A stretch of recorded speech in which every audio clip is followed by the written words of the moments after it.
Si dice che ve n'erano 300 castelli, incastonati in questo paesaggio bellissimo che appartiene ad una terra nobile ed antica, dal nome breve e dolce, Friuli.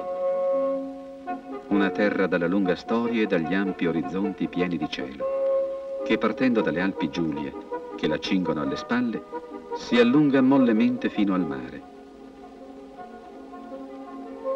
Una terra operosa e schiva, che ancora oggi sembra avere il pudore della propria bellezza. Tanto poco è conosciuta e si fa conoscere.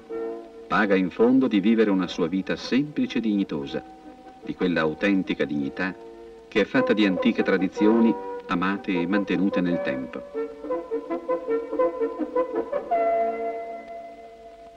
Una terra bellissima, dal paesaggio mutevole ed incomparabile, nella sua infinita varietà di toni, di umori, di inaspettati scenari, che si scoprono con sorpresa e che vi hanno fatto di paragonare ad altri paesaggi di regioni ben più celebrate per la loro bellezza.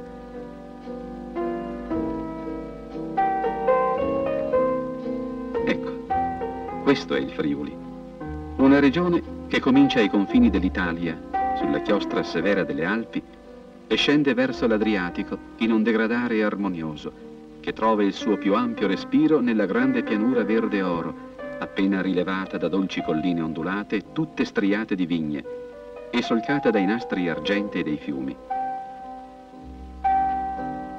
Fu a guardia di questa distesa pianura, generosa e ricca di messi, che sorsero i castelli. Pare che ve ne fossero ben 300 nei tempi passati. 300 castelli disseminati nei luoghi più ameni, scelti con cura dagli antichi signori che oltre alla difesa guardavano anche al vivere piacevole e lieto e alla bellezza dei paesaggi che si spalancavano davanti alle loro dimore. Di questi antichi signori conosciamo nomi e storia, nomi illustri e gesta a metà eroiche e a metà ribalde, così come sembrava essere caratteristica delle figure di rilievo di quei tempi. Ma i loro nomi e la loro storia interessano relativamente. Sono personaggi che per noi fanno solo da sfondo, come in un immenso affresco, a ciò che ci hanno lasciato di tangibile. I loro castelli sparsi nei punti più belli di questo Friuli suggestivo ed inaspettato.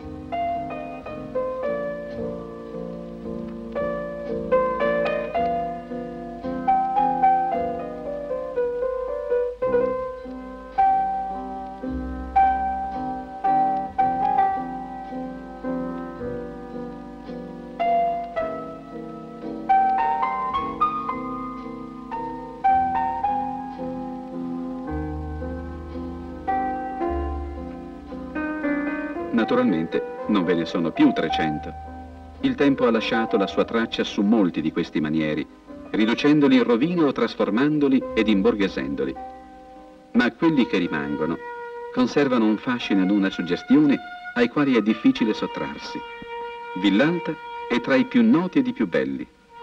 Quello che ha la storia più tenebrosa e perfino una sua leggenda, che lo vuole abitato dall'anima senza pace di qualche antenato finito male per tempestose vicende.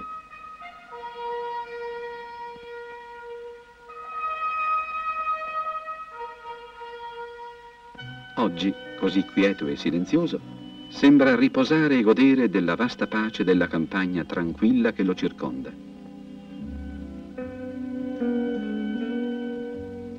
La stessa campagna, assolata e serena, fa da cornice al castello di Colloredo di Montalbano e l'atmosfera agreste e semplice del paesaggio intorno sembra dare ancora maggior rilievo alle nobili dimensioni di questo bel palazzo dalle linee eleganti e severe. Ci visse, e lo descrisse nelle sue Confessioni di un ottoagenario, Ippolito Nievo, che discendeva da uno dei rami del Casato. Ed ancora oggi si trova nell'aria quel mite profumo di casalinghe erbe odorose e quello aspro e tiepido delle foglie di geranio scaldate dal sole, che sembrava emanare dalle pagine del suo libro. C'è anche qui una grande quiete, una incantevole serenità d'altri tempi, civilissima ed amabile, sospesa intatta in quest'aria dorata. Il paesaggio intorno sembra ora un angolo di Toscana. Il piccolo colle dal pendio dolcissimo, gli esili alberi eleganti e sulla cima le vecchie pietre dai caldi toni di seppia del castello di Moruzzo. Un posto che richiama alla mente, più che i fatti d'arme e le lotte che pur vi si svolsero, i garbati ozi di una nobiltà contadina solida e semplice, che amava il viver tranquillo, ogni tanto interrotto da cacce e banchetti, con davanti agli occhi la distesa armonia di una campagna che sfumava all'orizzonte, ieri come oggi, in vapori leggerissimi che preannunciavano il mare. Sotto il tiglio secolare, dove un tempo si riunivano in assemblea tutti gli anziani del comune, regna ora solo il silenzio rotto dal frinire intermittente delle cicale. Perfetto sottofondo sonoro per un luogo così romantico, tutto edera e fiori. Anche i signori che nel 1300 decisero di edificare su questo colle quello che oggi è conosciuto come il castello di Soissons, dovevano avere, oltre alla tradizionale prudenza che voleva i manieri situati in posizioni strategiche, anche un certo amore per il paesaggio, dato che difficilmente potevano trovare uno scenario più stupendo dove collocare questo turrito palazzotto.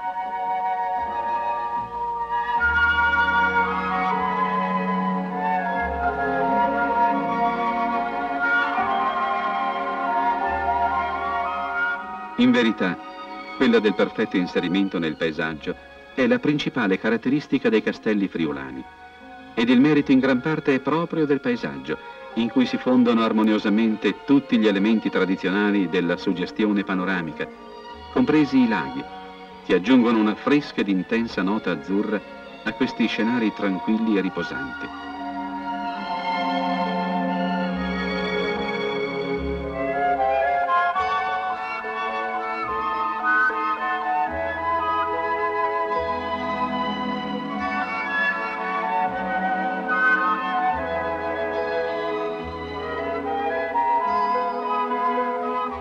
Nei boschi intorno, la luce dorata filtra attraverso le foglie con effetti preziosi, ed il sottobosco è trasfigurato da quest'aria luminosa e velata d'un tempo che lo rende irreale come l'illustrazione di un'antica fiaba.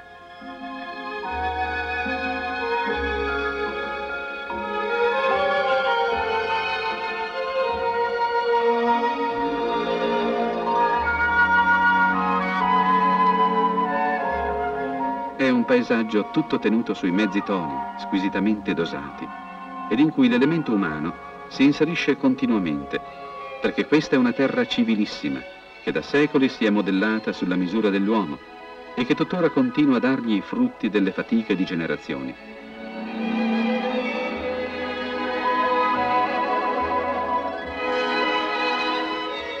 E l'uomo di oggi lavora ancora alla sua vigna come vi lavorava quello che in epoche lontane aiutò i signori del luogo ad edificare quest'altro bel castello, chiamato d'Arcano, che certamente gli servì da rifugio in quei tempi in cui le guerre erano fatti quasi personali delle grandi famiglie, che si costruivano le dimore tenendo presenti i probabili assalti dei vicini.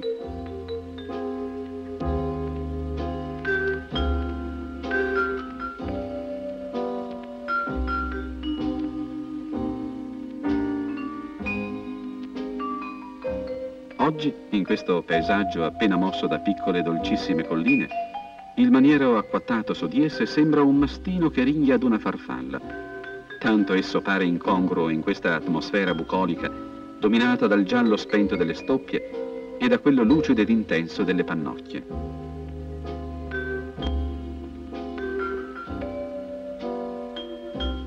V'è nell'aria il senso calmo del fluire del tempo e dell'alternarsi di stagioni e di umane vicende. È come seguire lo scorrere di un lento fiume nel quale confluiscono le vite e la storia di tutti quelli che vissero su questa terra, arricchendola per l'amore che vi portavano e lasciandovi l'impronta del loro lavoro e del loro gusto intelligente e sicuro.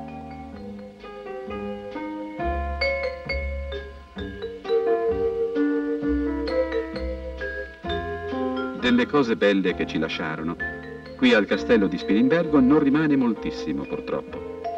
Ma basta la facciata del palazzo dipinto, come oggi viene chiamato, e da dipingerlo fu il Pordenone nei suoi anni giovanili, per riempirci di gratitudine verso gli antichi signori del luogo e di loro amore per la bellezza.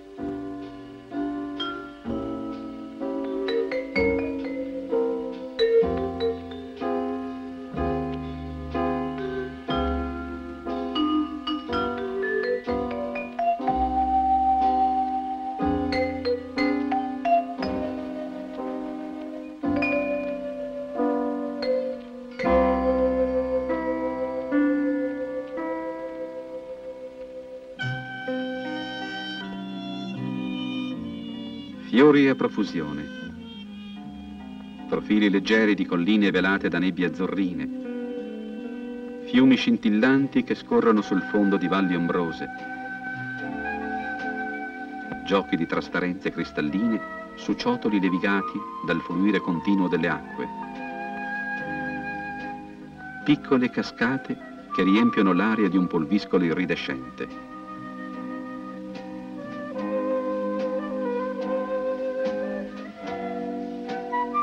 Sono ancora aspetti diversi di questo mutevole Friuli, pieno di scorci inattesi che si aprono all'improvviso davanti agli occhi, come se una sapiente regia avesse dosato volumi, colori e luci per ottenere ad ogni passo effetti inconsueti.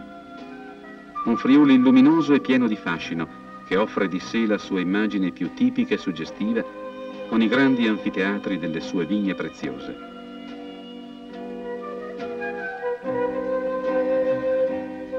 In questo quadro dai toni decisi si inserisce con perfetto equilibrio un'incantevole rocca color di rosa, circondata da boschi e vigneti che la custodiscono come un gioiello, proteggendo il suo felice isolamento.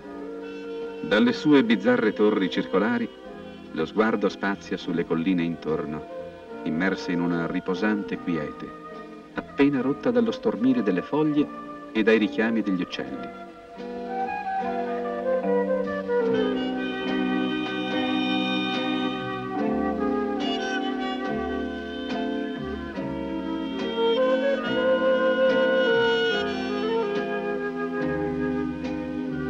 Raffinatissima espressione di un gusto squisito e di antiche tradizioni coltivate con amore, che ne fanno un elemento di grande ricchezza culturale, la Rocca Bernarda dà a questo angolo del Friuli una sua nobile e romantica dignità, che ha il fascino delle cose d'altri tempi.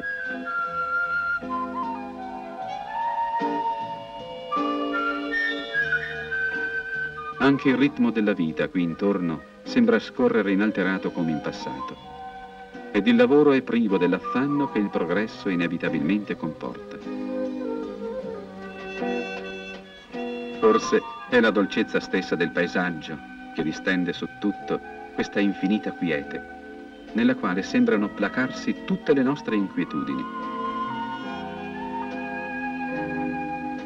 Forse è la pace che spira da queste vecchie pietre, sulle quali sono passati secoli di storia, e da queste vecchie statue piene di un candido incanto, a darci la sensazione di essere arrivati finalmente in quel porto tranquillo, al riparo da ogni tempesta che ognuno di noi, sia pure inconsciamente, va sempre cercando.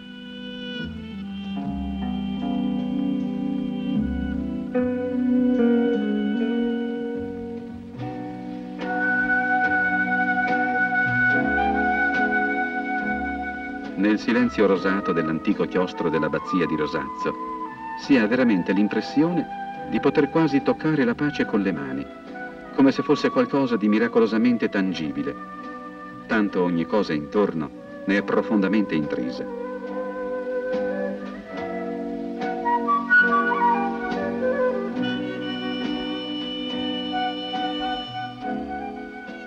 E pieno di una distesa pace è anche tutto questo incantevole Friuli, difeso in tempi antichi da ben 300 castelli.